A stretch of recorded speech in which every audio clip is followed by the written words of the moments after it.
La vie fixée chez la plante et les résultats de l'évolution. Deuxième partie, adaptation des organes de la plante aux pressions du milieu. Tout d'abord, la plante va chercher à limiter ses pertes en eau. Une plante est composée de 80 à 90% d'eau. C'est pour ça que ceux qui veulent faire des régimes mangent de la salade. Il n'y a rien dedans, à part de la flotte. Donc il faut protéger cette eau.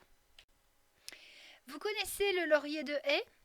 Il possède des feuilles horizontales avec une face supérieure luisante et une face inférieure un peu moins luisante. Alors, on observe sur toutes les feuilles une adaptation particulière pour protéger les feuilles des effets des rayons du soleil, c'est-à-dire de la chaleur et de la dessiccation. Si on fait une empreinte de face supérieure de feuilles de laurier, donc la partie luisante que vous voyez sur la photo, on constate qu'il n'y a aucun stomate. Par contre, sur l'empreinte de face inférieure de feuilles de laurier, on constate que les stomates sont principalement répartis ici. Donc la face de la feuille qui est soumise à l'exposition du soleil ne possède pas de stomates. Par contre, les stomates se trouvent dessous, à l'abri du soleil. Essayez donc de rester dehors, la bouche grande ouverte en plein soleil, vous allez très vite vous déshydrater. Donc le stomate, on l'a vu dans la partie 1, bien visible, va s'ouvrir et se fermer en fonction de la température extérieure.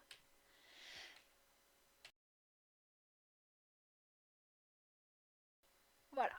Alors maintenant pour les feuilles verticales, elles possèdent quasi autant de stomates sur chaque face. Si vous regardez ici les feuilles de lys, elles sont verticales, donc chaque côté de la feuille est susceptible d'être exposé aux rayons du soleil.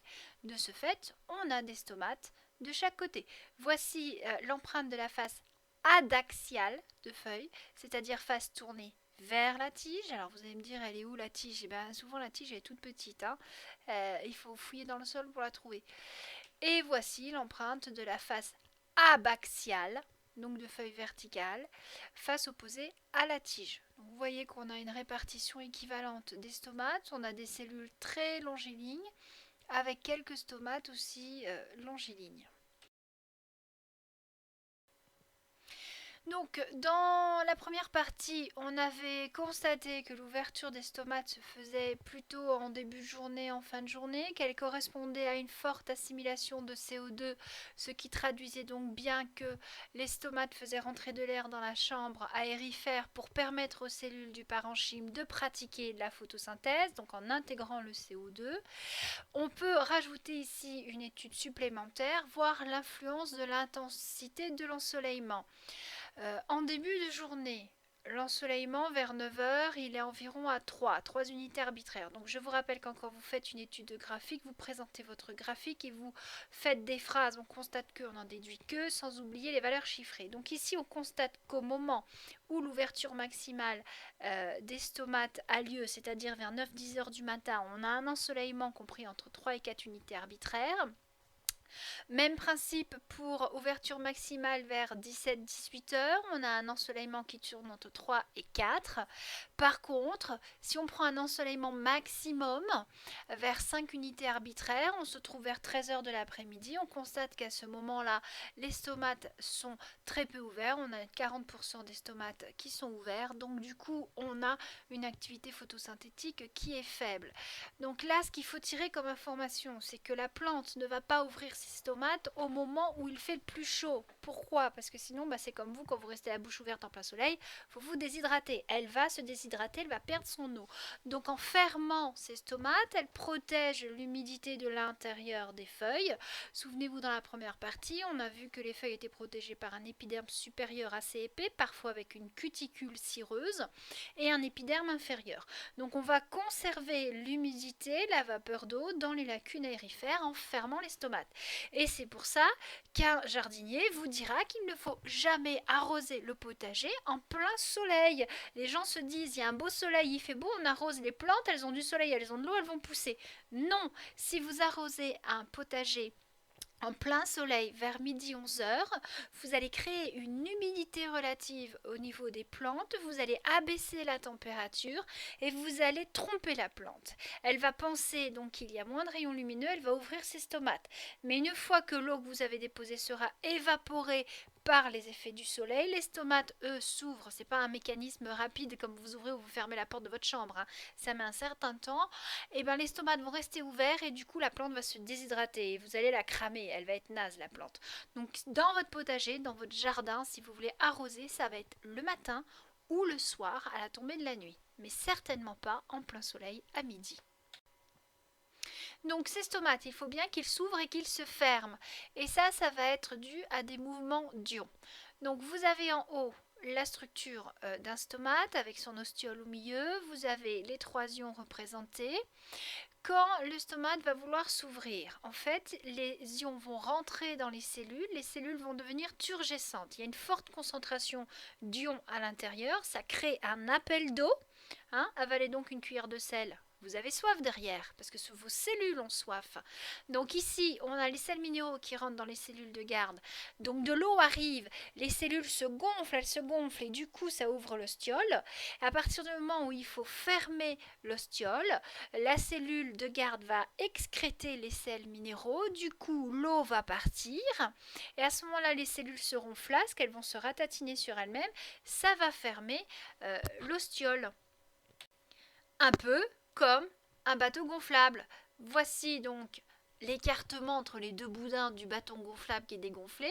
Et une fois qu'on le gonfle, on a un écartement qui est plus important. Ça va pour tout le monde, pigé?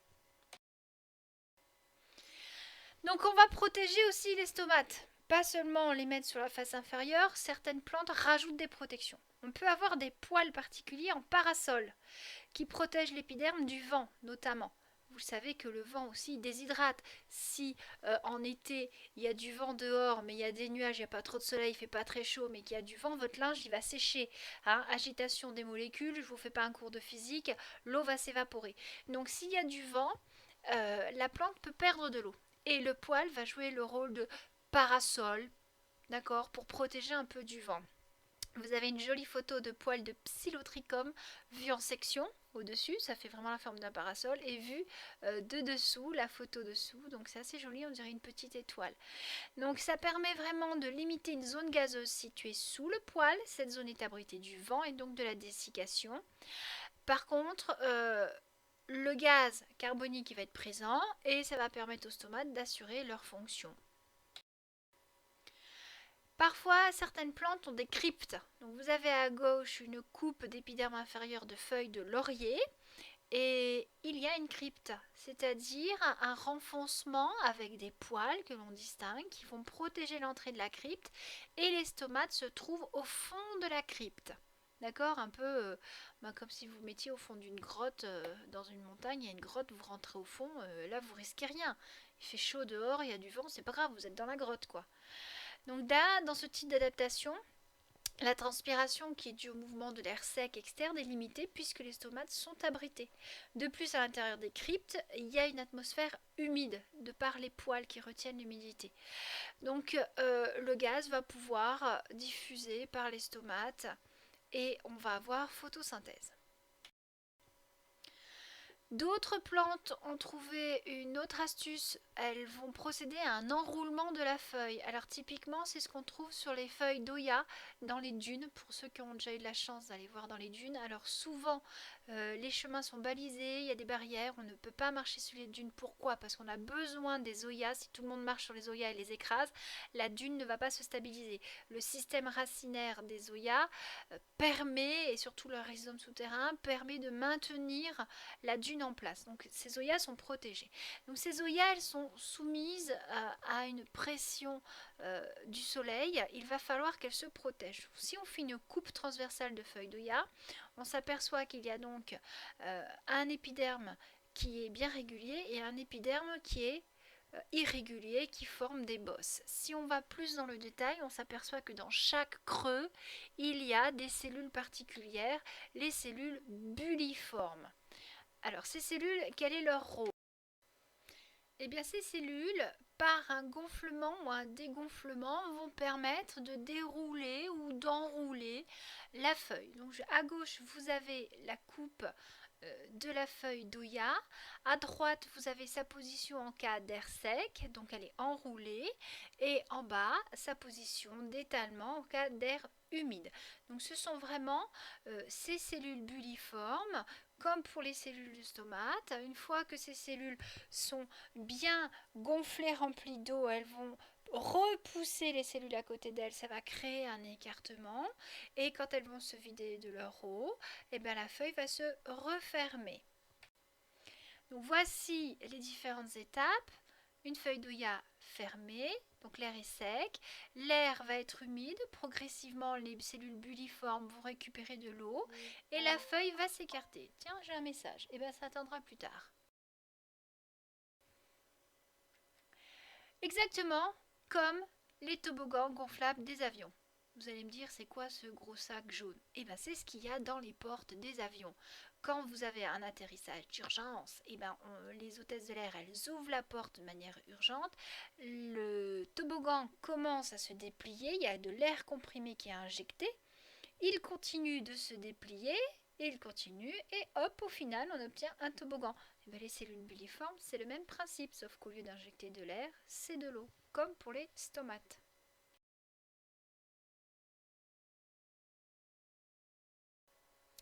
Maintenant, voyons comment les plantes peuvent passer la mauvaise saison en réduisant leur activité.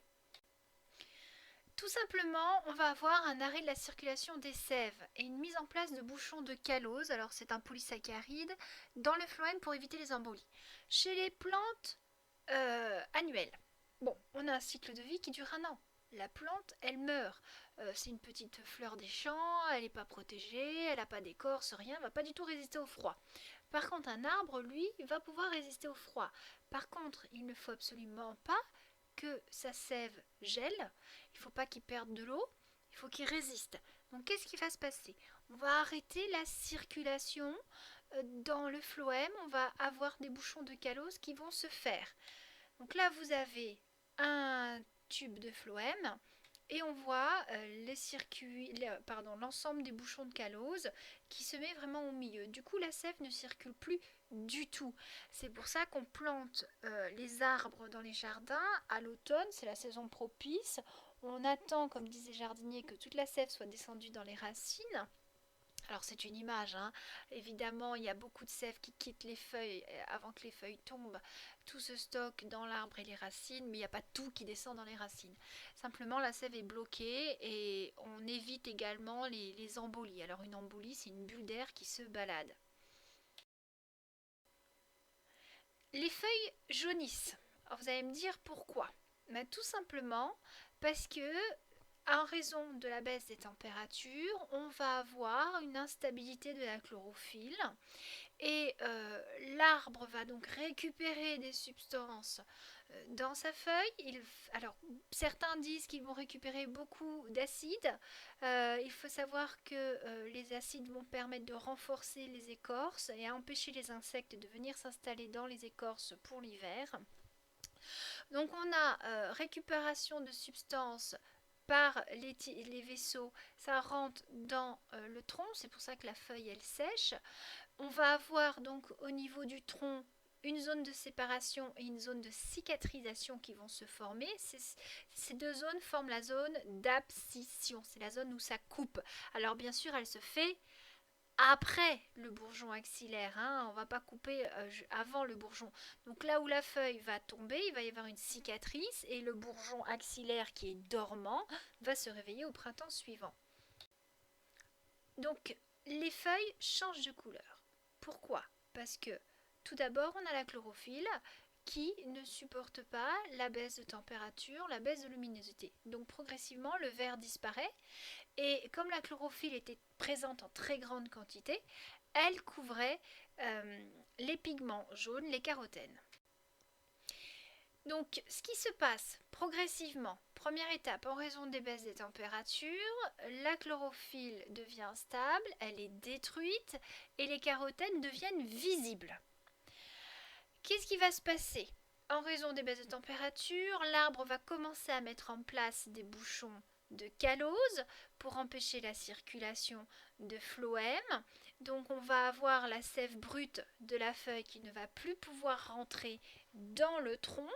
Et à ce moment-là, le sucre va rester stocké dans la feuille. Et qu'est-ce qui se passe? Le sucre en trop grande quantité va réagir avec certains éléments qui sont présents, dont certaines protéines, et ces réactions métaboliques vont fabriquer un autre pigment qui n'existe pas pendant la période d'activité de la feuille. Ce sont les anthocyanes, les pigments rouges.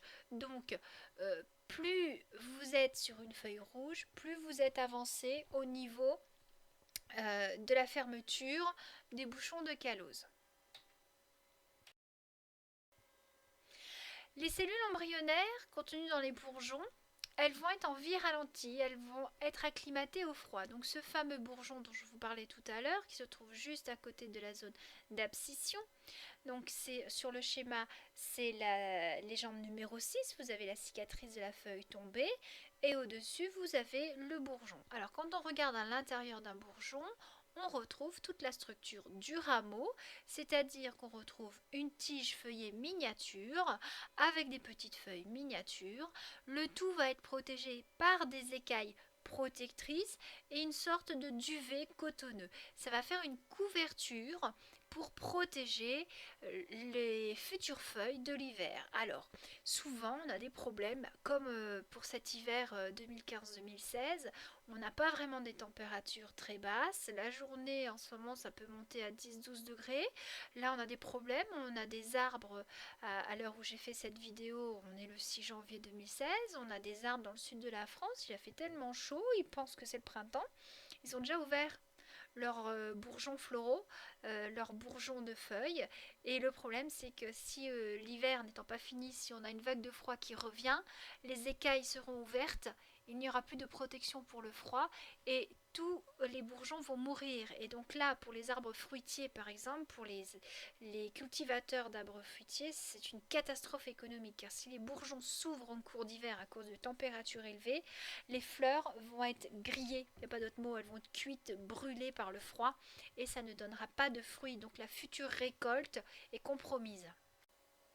Alors d'autres plantes, souvent les bisannuelles qui vivent 2 ans, vont former un bulbe dans le sol. Donc les feuilles à l'automne en surface vont sécher.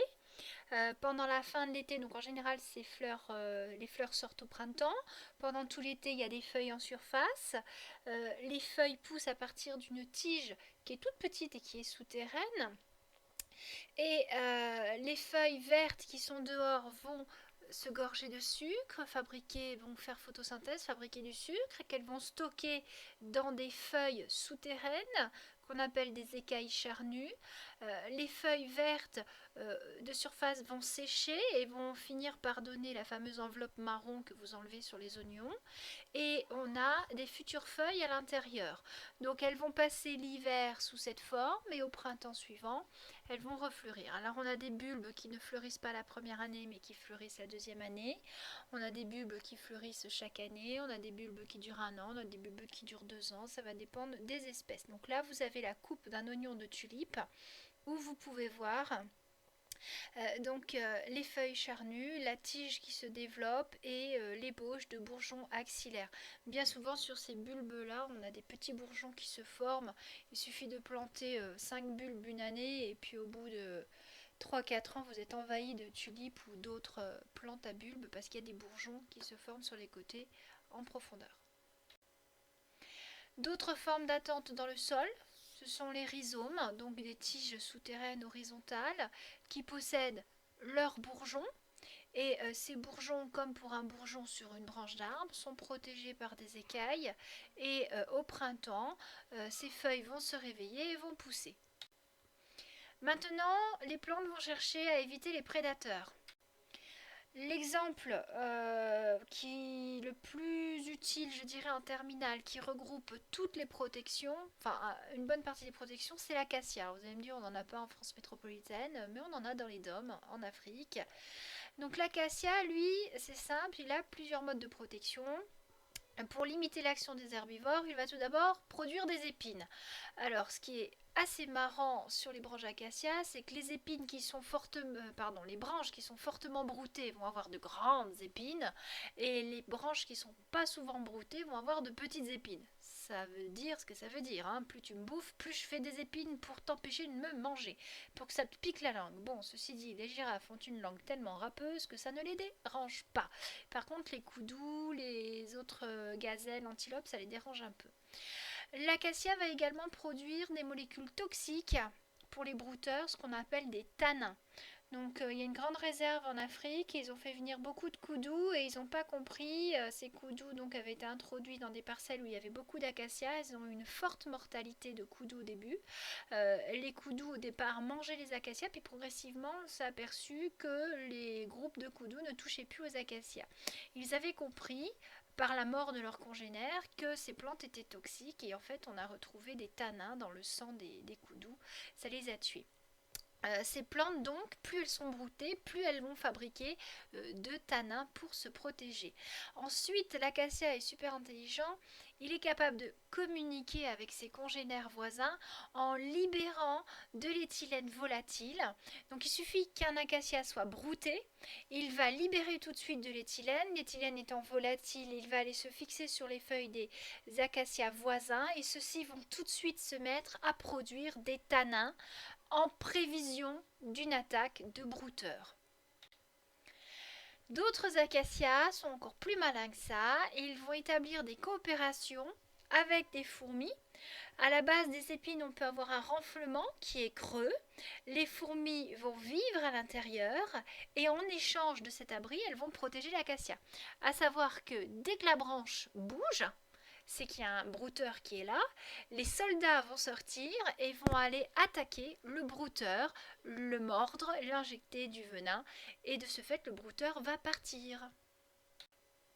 Donc, si on revient à notre schéma bilan organisation des plantes à fleurs à vie fixée, on fait le bilan entre la partie 1, donc la première vidéo, et la deuxième. On peut rajouter sur notre schéma bilan les mécanismes de défense contre les agressions biotiques, les prédateurs, grâce à des défenses mécaniques, épines ou chimiques, des molécules toxiques, et des mécanismes de défense contre les agressions abiotiques. Donc je vous rappelle que biotique veut dire vivante, abiotique du A privatif grec non vivante. Donc se protéger contre les variations du milieu grâce à des adaptations morphologiques. La succulence, ce sont les plantes grasses, hein, les feuilles très épaisses qui conservent de l'eau. Des adaptations métaboliques avec les bourgeons dormants, etc. Donc vous pouvez retrouver ce schéma bilan sur l'académie dont je suis originaire, ac-dijon.fr.